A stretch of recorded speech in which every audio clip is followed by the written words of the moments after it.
Graças a Deus, salve a todos mais uma vez com a paz do Senhor. Amém. Queridos, abra sua Bíblia, o livro de 2 Reis, capítulo 6, versículo 8 a 10. Esse texto é um tanto extenso, mas se faz necessário para que a gente tenha uma compreensão melhor daquilo que Deus tem para nos falar nesta noite. Diz assim: e o rei da Síria fazia guerra a Israel e consultou os seus servos, dizendo: em tal lugar estará o meu acampamento. Mas o homem de Deus enviou ao rei de Israel, dizendo: guarda-te de passares por tal lugar, porque os sírios desceram ali. Pelo que o rei de Israel enviou àquele lugar, de quem o homem de Deus lhe falara e de quem tinha avisado, e se guardou ali não uma nem duas vezes. Amém? No mesmo capítulo, versículo 24, diz assim: e sucedeu depois disso que Ben-Hadad, rei da Síria, juntou todo o seu exército e subiu e cercou a Samaria. E houve grande fome em Samaria, porque eis que a cercaram, até que vendeu uma cabeça de um jumento por 80 peças de prata, e a quarta parte de um cabo de esterco de pombas por 5 peças de prata. E sucedeu que, passando o rei pelo muro, uma mulher lhe bradou, dizendo: acode-me, ó rei, meu senhor. E o rei lhe disse: se o Senhor te não acode, de onde acudirei eu? Da eira ou do lagar? Disse-lhe mais ao rei: que tens? E ela disse: esta mulher me disse: dá-me cá o teu filho, para que hoje a comamos, e amanhã comemos o seu filho.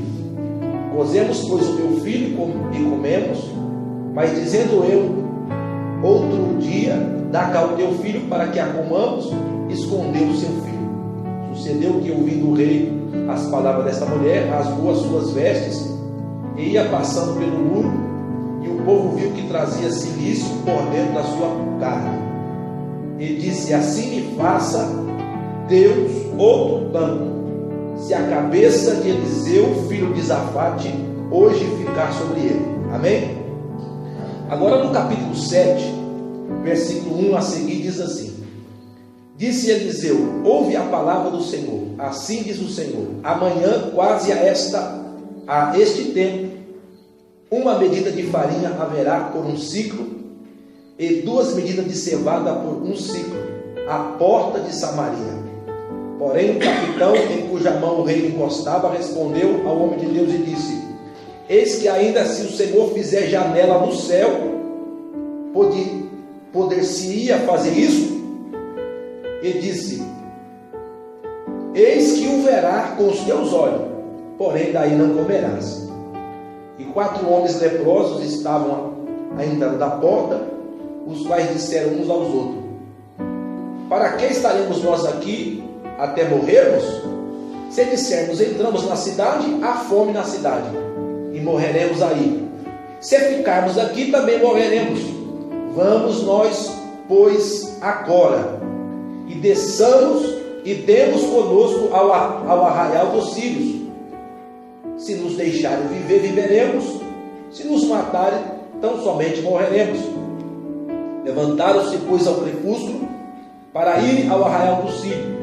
E chegando à entrada do arraial dos sírios, eis que não havia ali ninguém, porque o Senhor fizera ouvir no arraial dos sírios ruído de carros e ruído de cavalos, como o ruído de um grande exército, de maneira que disseram uns aos outros: eis que o rei de Israel alugou contra nós os reis dos heteus e os reis dos egípcios, e vieram contra nós.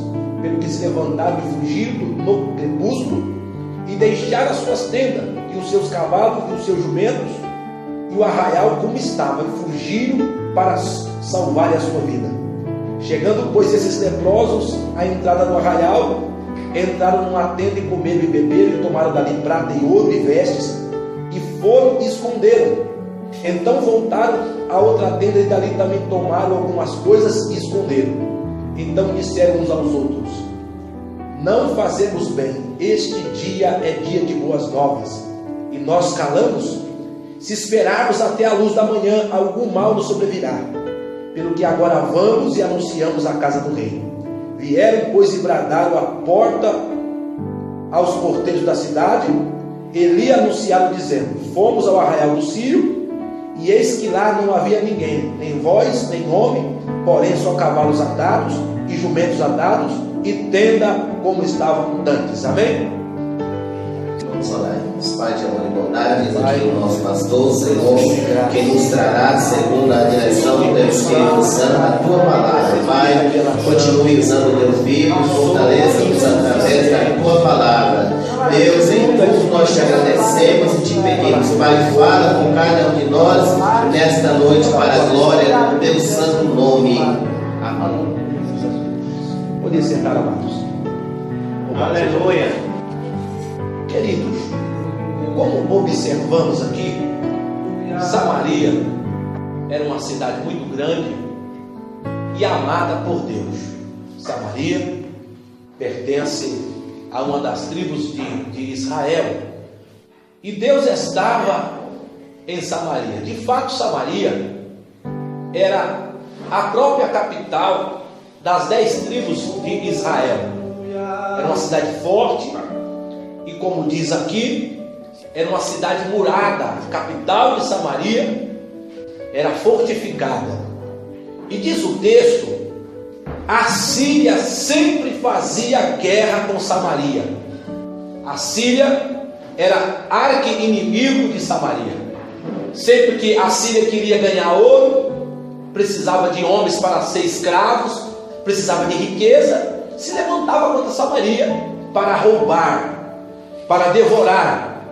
Como lemos no capítulo 6, versículo 8 ao versículo 10, lá havia este grande profeta chamado Eliseu.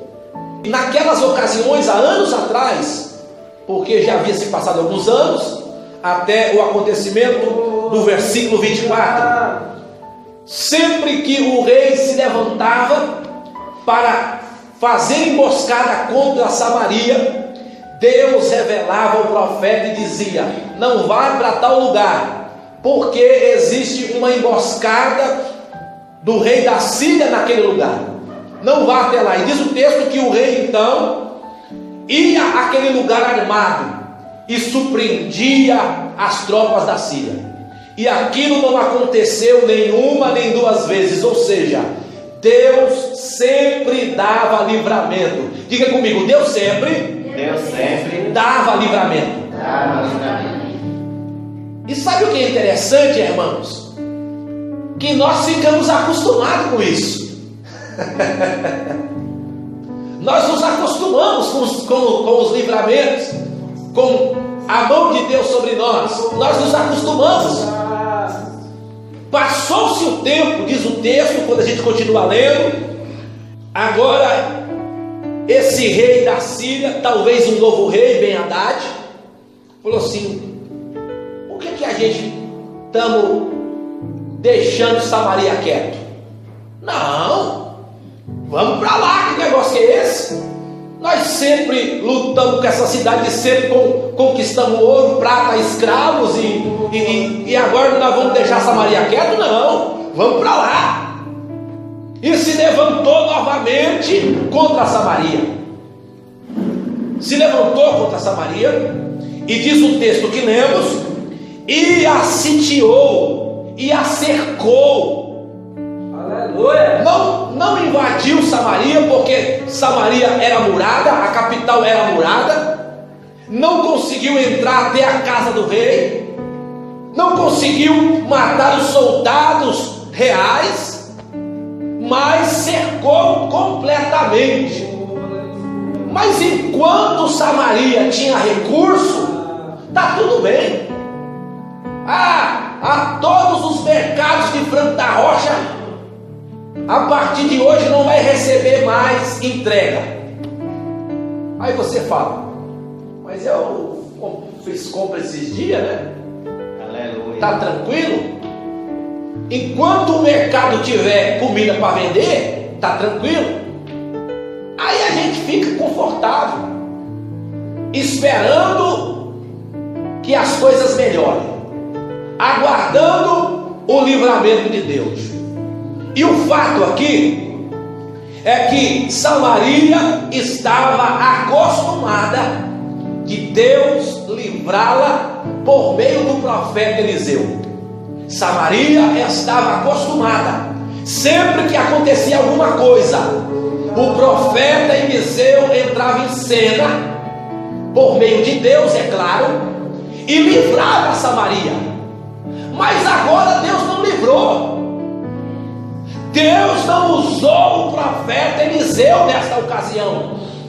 Deus não falou, Deus não se manifestou, simplesmente chegou Ben-Hadad, cercou, falou assim: já que eu não consigo entrar, eu vou matar vocês de fome. E como lemos aqui, os dias foi passando, a comida foi ficando escassa. Alguém aqui já passou fome? Ficou aí 20 dias sem comer já? Alguém? Então a gente não sabe o que é passar fome, né? Nós não sabemos o que é passar fome. Você não pode ficar sem beber água, tá, irmão? Sem beber água morre. Mas enfim, os dias foi passando, as pessoas começaram a sentir a dor da fome. E quando a pessoa está com fome, irmão, ela começa a fazer loucura, irmão. Alguns passou a morrer de desnutrição. Eu penso que criança morre rapidinho, morrer de dia ou até menos, né? Mas adulto igual nós fortão, graças a Deus, dá para durar aí, viu? Fica tranquilo. Amados, e começou então a haver loucuras ali dentro. Primeiro, a cabeça de um jumento passou a valer 85 ciclos de prata. Então começou a matar os cavalos para comer, começou a matar as vacas, começou a matar os cabritos, as galinhas começou a matar. Daqui a pouco não tinha mais ovo e começou a matar. De repente começou a matar o jumento deixa por último, porque jumento, ninguém quer comer jumento. Mas as vacas morreram, os cabritos morreram, as ovelhas morreram, as galinhas morreram, e foi morrendo tudo. Daqui a pouco começou a aparecer o jumento, só que a cabeça estava cara, irmão. Imagina a coxa, né? Se a cabeça estava 85 ciclos de prata, eu não quero saber a coxa. Eu não quero saber o filé do jumento, como é que não estava. Estava um negócio, estava sério. Queridos, 85 ciclos de prata. Um ciclo de prata era equivalente a um dia de trabalho. Então você, para pegar uma cabeça de jumento, teria que ter o equivalente a 85 dias de trabalho. Quase 3 meses de trabalho, né? Para comprar uma cabeça de jumento. Não tinha comida. Então quem tinha prata conseguia ainda comprar uma cabeça de jumento. Mas já tinha acabado tudo. O esterco de pomba não é o melhor esterco que tem, viu, irmão? Esterco bom é o de vaca, mas não tinha vaca para fazer esterco. Não tinha mais esterco. O único esterco que tinha era o de pomba. Também estava caríssimo. E a quarta parte deu um cabo de esterco de pomba por 5 peças de prata. A quarta parte. Então, se existia uma medida de esterco, se dividia em 4 partes aquela medida e vendia uma parte por 5 peças de prata. Loucura. Mas a loucura não parou só aí. De repente, 2 mães olha aqueles meninos e uma tem uma ideia: vamos comer nossos filhos? Vamos comer nossos filhos? Misericórdia. Aí você é mesmo, né? Se a gente deixar esses meninos vivos aí, vai morrer mesmo. E se nós morrer, eles morrem. Fizeram uma matemática. É uma nota, irmão. Isso é loucura da fome, irmão. Isso é loucura da fome, você não consegue mais raciocinar. Tem um desenho antigo do Tom e Jerry ou do Pica-Pau, que quem é mais velho lembra que a fome havia chegado e quando um olhava para o outro não via mais a pessoa, via um filé. Pica-Pau. Via um filé, porque estava com fome. Então eu olho para o Lourival, eu vejo o Lourival no espeto. Eu não estou vendo mais o Lourival. Quando ele olhava para a criança, ele via uma carne. Loucura da fome. Loucura da fome. Aleluia. A fome faz a gente cometer loucuras. Uma vez eu estava jejuando por um grande período e era época de Copa. E eu estava passando pelo muro e tinha muitas bandeiras. E tinha uma bandeira do Japão. Eu consegui ler de trás para frente: pão já. Fome. É fome. Pão já, eu preciso de pão agora. Fome. Cristo passou pela tentação da fome. E quando o diabo pegou e deu a ideia para ele: manda essas pedras transformar em pão. Irmão, você com fome e alguém lembrar que você é o Filho de Deus, se tu és o Filho de Deus, alguém lançar uma dúvida sobre a sua cabeça, alguém, você com fome, dizer, te sugerir para você transformar alguma coisa em pão, irmão, é uma tentação muito grande. Não pensa que é uma tentação pequena, não. É muito grande, principalmente para alguém com fome. Uma das mães falou assim: a ideia sua é boa, hein? Matou a criança e comeram a criança.